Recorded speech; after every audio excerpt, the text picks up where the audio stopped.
So my name's Josh. I think like 5 years ago, I doubt any of you guys would recognize me. I had scoliosis, I had sciatica, I had foot drop in my right leg, and I weighed like 300 pounds. I was always hunched over in the back room, and I was always like hunched over, ducking, so that way the person behind me could see. Now eventually, the combination of all the bad posture, being overweight, made a hernia form in the lower right vertebrae in my back. Anyways, after that happened, I had to go to a bunch of chiropractors, physical therapists. Basically, doctors give you a bunch of pills. If you guys don't know what that's like, it's like the devil sends one of those little half-goat guys. Every time you try to bend forward, he stabs you in the butt. Now, it wasn't really that bad. Eventually, chiropractors, like I said, managed to get over it, kind of started walking around again.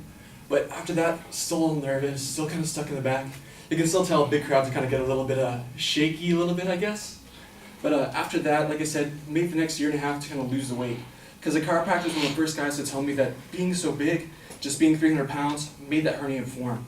So the next year and a half, I kind of fell back on those old standards that every single PE teacher will tell you. Just diet, exercise, going through making little changes every single day.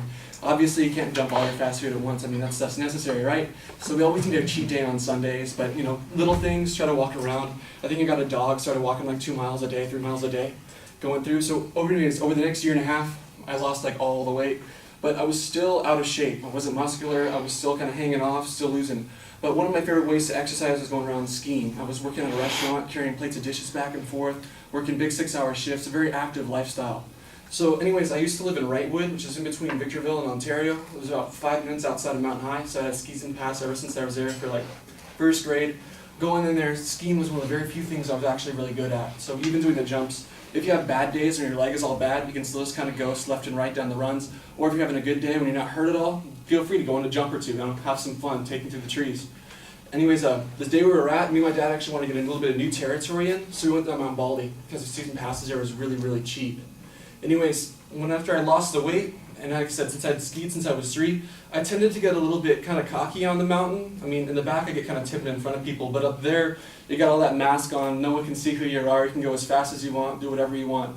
So I was going a little fast, hopping some cornices, hitting some trees, and on a jump, it's measured 3 ways. They got the ramp, the case, and the landing. So this was a 10-foot case, and then the landing was about 30 feet past that. So when I hit the jump, I was actually going way, way too fast.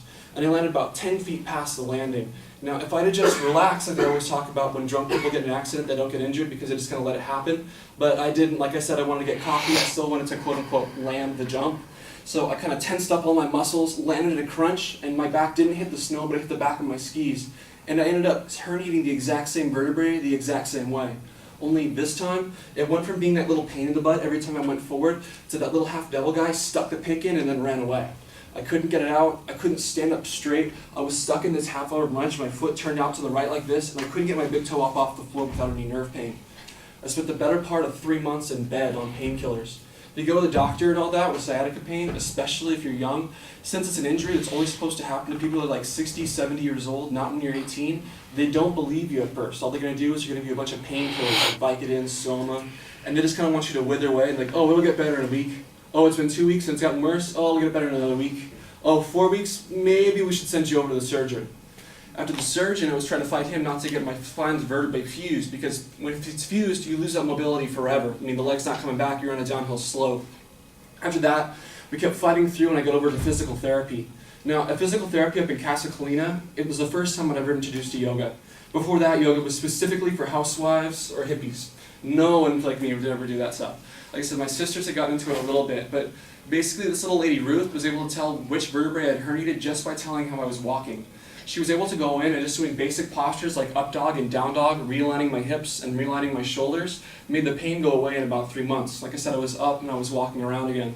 Now during the course of this time, I moved from Wrightwood down to Huntington Beach.